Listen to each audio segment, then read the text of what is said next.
শ্ৰদ্ধাৰ শিক্ষকগণ তথা অসমবাসী ৰাইজ আপোনালোকে চাই আছে নগাঁও ডিজিটেল ইউটিউব চেনেল।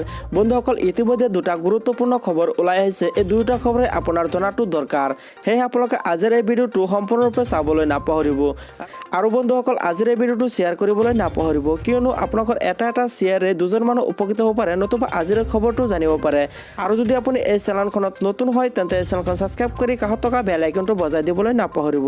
আৰু বন্ধুসকল, ভিডিঅ'টো ভাল পালে লাইক এটা কৰি দিবলৈ নাপাহৰিব, কিয়নো আপোনালোকৰ এটা লাইকে এনেধৰণৰ লেটেষ্ট আপডেটবিলাক আপোনালোকৰ সন্মুখত উপস্থাপন কৰিবলৈ আগ্ৰহীত কৰি তোলে। বন্ধুসকল, পলম নকৰি আহক আজিৰ এই ভিডিঅ'টো আৰম্ভ কৰোঁ।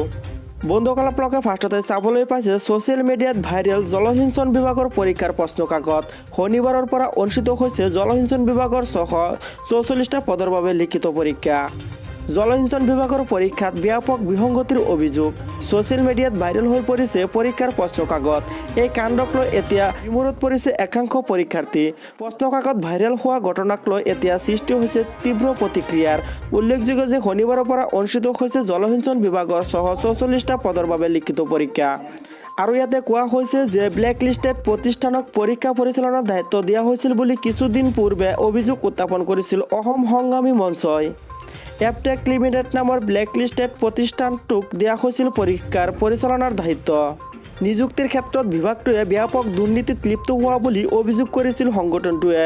খালী হোৱা পদসমূহ বজাৰৰ পণ্য সামগ্ৰীৰ দৰে ব্যৱহাৰ কৰা বুলি গুৰুত্ব অভিযোগ উত্থাপন কৰিছিল অসম সংগ্ৰামী মঞ্চই।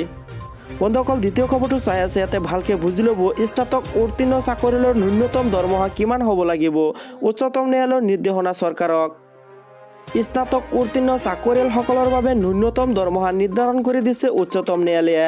বিভিন্ন ক্ষেত্ৰত নিয়োজিত স্নাতক উত্তীৰ্ণ কৰ্মচাৰীক বহু কম দৰমহাৰ বিনিময়তে নিয়োজিত কৰে বিভিন্ন প্ৰতিষ্ঠানে।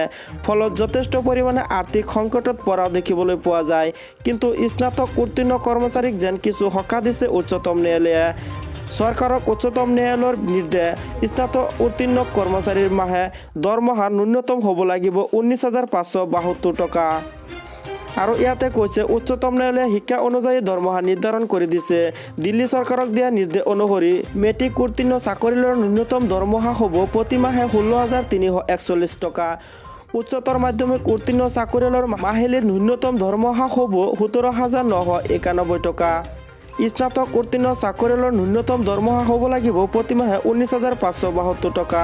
আৰু এইটো কাৰ্যকৰী কৰা হ'ব অহা 3 মাৰ্চৰ পৰা।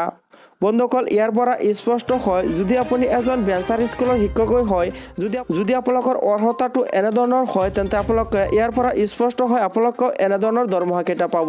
যদি আপোনালোকৰ ইচ্ছা আছে পূৰ্বৰ দৰমহা, অৰ্থাৎ আগতে যিবিলাক ভেঞ্চাৰ স্কুলৰ শিক্ষকে দৰমহা পাইছিল, আৰু বন্ধুসকল আগতে যিবিলাক স্কুল প্ৰভিঞ্চিয়েলাইজ হৈছিল আৰু সেইবিলাক শিক্ষকৰ প্ৰথম শিক্ষকে কিমান দৰমহা পাইছিলে, সেইটো যদি আপোনালোকৰ জানিবলৈ ইচ্ছা আছে, মই আগতে এটা ভিডিঅ' বনাইছিলোঁ, সেইটো আপোনালোকে ডিছক্ৰিপশ্যনত অথবা ভিডিঅ'ত লাষ্ট ইন স্ক্ৰীনত আপোনালোকে পাই যাব, সেইটো আপোনালোকে চাব পাৰে।